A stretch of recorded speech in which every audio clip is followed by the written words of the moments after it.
Last Friday, a series of tornadoes ripped through the U.S. Midwest. At least one Amazon warehouse in Kentucky has been destroyed. Over 100 people are feared to be dead. The tornadoes tore a path 200 miles long through the U.S. Midwest and South. Tremendous damage was done to buildings and homes all across the area. Innumerable people have lost their homes. Authorities are racing to save those that can be saved and to count the dead so that they may be laid to rest.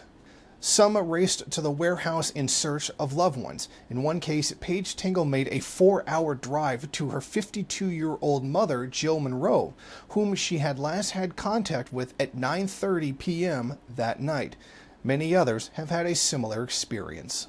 Kentucky Governor Andy Beshear said it was the worst tornado in the state's history. He noted that 40 workers had been rescued at a candle factory in the city of Mayfield. The devastation is unlike anything I have seen in my life, and I have trouble putting it into words. It's very likely going to be over 100 people lost here in Kentucky. Over 189 members of the Kentucky National Guard have been mobilized to deal with the situation.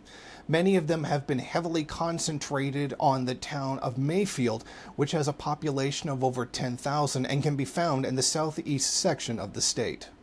U.S. President Joseph Biden spoke to the media regarding the disaster. He said it was likely one of the largest tornado outbreaks in U.S. history. During the press conference, he approved a state of emergency declaration for Kentucky. I'm monitoring the situation very closely since early this morning. This is likely to be one of the largest tornado outbreaks in our history. Earlier today, I called the governors of the states that have been experiencing severe impacts of the storms, including Arkansas, Illinois, Kentucky, Missouri, as well as Tennessee.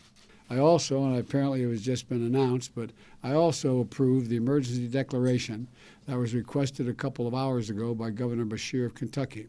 That's going to accelerate federal emergency assistance for Kentucky right now when it's urgently needed. The National Weather Service's Storm Prediction Center said it received 36 reports of tornadoes touching down in Illinois, Kentucky, Tennessee, Missouri, Arkansas, and Mississippi. Kentucky Governor Rand Paul broke from his tradition of denying aid to people that had been affected by natural disasters. In a new turn of events, he has demanded that the federal government step in and help the people of Kentucky. Taking to social media, he announced, "This afternoon I joined a call with FEMA Director Chris Weld to help coordinate relief for the Commonwealth. FEMA has committed supplies and resources to assist in the ongoing efforts to save lives. I look forward to Director Chris Weld's visit and will continue to aid fellow Kentuckians." Now, the move did strike many as hypocritical on social media, as in the past he has denied that same effort to people in other states as well as Puerto Rico, but feels that it should be given to the people in his state. So people here will say they have great compassion and they want to help the people of Puerto Rico and the people of Texas and the people of Florida. But notice they have great compassion with someone else's money. Ask them if they're giving any money to Puerto Rico. Ask them if they're giving money to Texas. Ask them what they're doing to help their fellow man. And you'll find often that it's easy to be compassionate with someone else's money. Now, despite the glaring hypocrisy of this situation, the people of Kentucky both need and deserve help in order to deal with this tremendously dangerous situation. Criticisms of Amazon policy continue to mount after the warehouse collapse. It is against company rules to bring a cell phone onto the warehouse floor.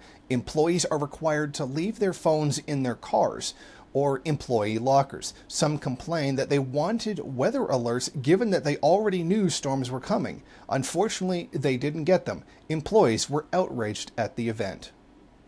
2 Amazon employees spoke anonymously to the media about the cell phone ban and the consequences thereof. "After these deaths, there is no way in hell I'm going to rely on Amazon to keep me safe. I don't trust them with my safety, to be quite frank. If there's severe weather on the way, I think I should be able to make my own decision about my safety." Amazon declined to comment on the cell phone issue. They did, however, focus on assisting the brave first responders on the scene and supporting our affected employees and partners in the area. Another interesting aspect of this disaster was that the tornadoes themselves. It's rare for them to form in colder months of the year, according to Victor Giacchini, a professor in geographic and atmospheric sciences at Northern Illinois University. Unusually high temperatures and humidity created the environment for such extreme weather events of this time of year. The genesis of the tornado outbreak was a series of overnight thunderstorms, including a supercell storm that formed in northeast Arkansas. That storm moved from Arkansas and Missouri into Tennessee and Kentucky. It seems global warming played a significant part in this disaster, as it was unusually warm, creating this situation.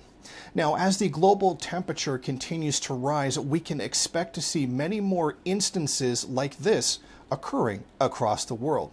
Thus far, the global south has borne the brunt of these incidences, these loss of life and property.